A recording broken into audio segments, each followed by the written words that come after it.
D'ailleurs, moi j'ai le souvenir de Marine Le Pen, elle ne devrait pas parler d'économie, elle aurait dû le savoir ça depuis 2017, mais bon. Écoutez, franchement, je vous le répète, euh, c'est Elle fait une démonstration ridicule. assez logique. Ah non, elle ne fait pas du tout, non, excusez-moi, ça n'a rien de logique. Bah, si vous voulez Non, que LR si elle vous avait été... donne des Non mais attendez, parrainages. si elle avait été si bonne, elle ne serait pas tombée de 26 à 15 ou 16. 26, c'est ce son... que lui donnaient les sondages à la même époque, il y a 5 ans. Et en septembre, c'est pas moi ça. Excusez-moi, c'est comme ça. Je vous répète, il n'y a pas de... D'abord, il n'y a pas de monopole. Madame Le Pen a pris l'habitude d'être en monopole. Vous savez, en juin, elle insultait ses électeurs parce qu'ils n'étaient pas allés voter. Un de ses proches disait qu'il fallait leur mettre un coup de pied aux fesses. Euh, c'est pas mon approche ni du peuple, ni de la démocratie. Donc, voilà... mais on a, encore une fois, j'ai répondu, j'ai dit... Mais vous avez redit à l'instant cette histoire du débat de 2017. Vous l'avez dit plusieurs fois de vous-même dans l'émission. Vous avez eu des propos très clairs là-dessus. Vous avez construit votre campagne sur l'idée que Marine Le Pen ne peut pas gagner et que tout le monde le sait. On vous écoute. Ça arrive. Ou pas. Si, ça arrive. Tout le monde le sait. Ah bah non, ça n'arrive pas. Tout le monde le sait. Oui, oui, Marine Le Pen ne peut pas gagner. C'est ce que vous aviez dit. Mais aujourd'hui, vous non plus. Alors, pour l'instant, personne ne peut gagner. Il n'y a qu'Emmanuel Macron. Il y a eu un sondage qui a donné la victoire à Valérie Pécresse au second tour et depuis, il n'y en a plus. Donc, passons cette histoire. Ce que je veux dire, c'est que, et alors là, c'est, pardonnez-moi de faire un peu d'analyse politique, depuis 30 ans, nous vivons sous la domination de l'invention, que j'allais dire géniale, même si elle est diabolique, de François Mitterrand dans les années 80, qui a séparé artificiellement deux électorats, l'électorat du Rassemblement national, ex-Front National, et l'électorat de la droite. Et vous voulez RPR, réconcilier. et que je veux réconcilier, et que je veux rassembler. Je veux l'union des droites. Que Marine Le Pen ne peut pas faire, car aucun électeur de LR ne veut voter pour elle, et que Valérie Pécresse ne veut pas faire, car elle est l'héritière de Jacques Chirac, qui a instauré ce fameux cordon sanitaire sous la pression de la gauche et des médias, et qui sépare les deux électorats. Elle l'a encore dit depuis le début de sa campagne électorale. Donc, moi, je veux rassembler les électorats du Rassemblement national et de LR. Il y a, si vous voulez, je pense que c'est ça la base pour gagner l'élection et Sauf pour que affronter... pour l'instant. Oui, pour l'instant, non mais attendez.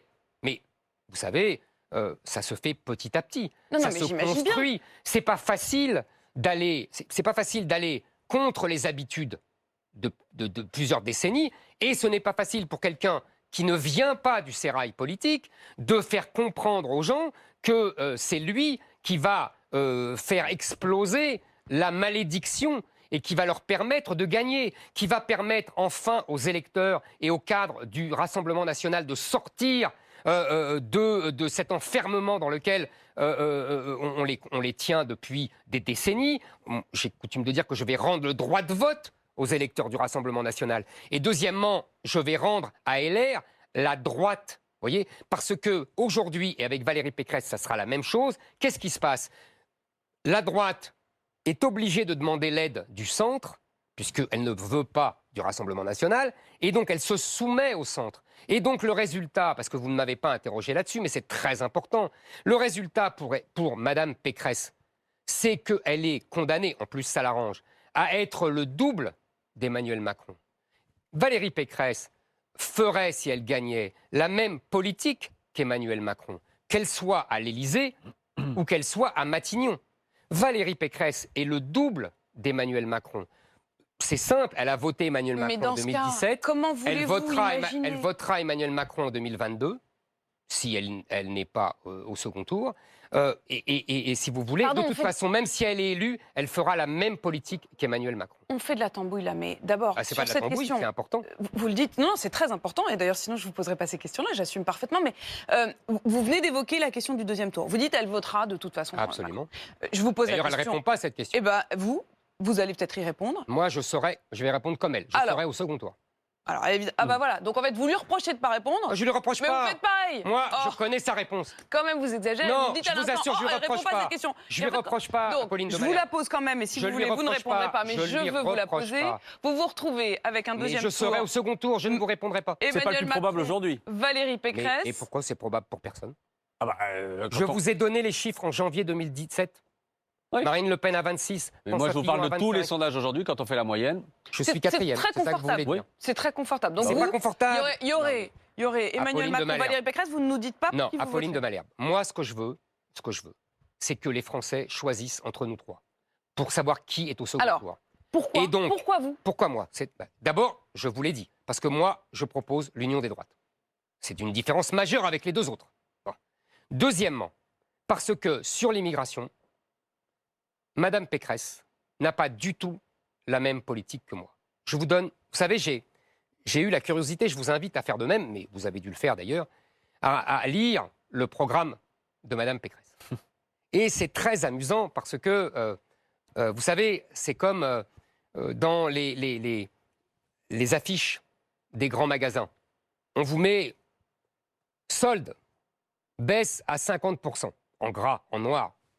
Et puis, en petit, on vous met tous les mardis, des semaines impaires, entre 11h et midi, pour ceux qui ont la carte, etc. Et bien, le programme de Mme Pécresse, c'est exactement la même chose. Je vous donne quelques exemples. Il est écrit, en gras, suppression des prestations sociales aux étrangers. Et puis, en petit, et en beaucoup moins gras, il est écrit des étrangers non communautaires qui ne sont pas résidents légalement depuis 5 ans. En fait, elle ne change rien, parce que le RSA, par exemple, c'est déjà ça. Je continue pour vous amuser. Elle écrit en finir avec le droit du sol. Ah, je me dis formidable, enfin, je ne suis pas le seul. Et puis ensuite, elle écrit pour les jeunes qui ne parleront pas français à 18 ans. Tout le monde parlera français. Tout est comme ça. Le regroupement familial, la fausse suppression du regroupement familial, la fausse suppression, les expulsions qui seront soi-disant améliorées. Tout est bidon. Vous voulez donc rassembler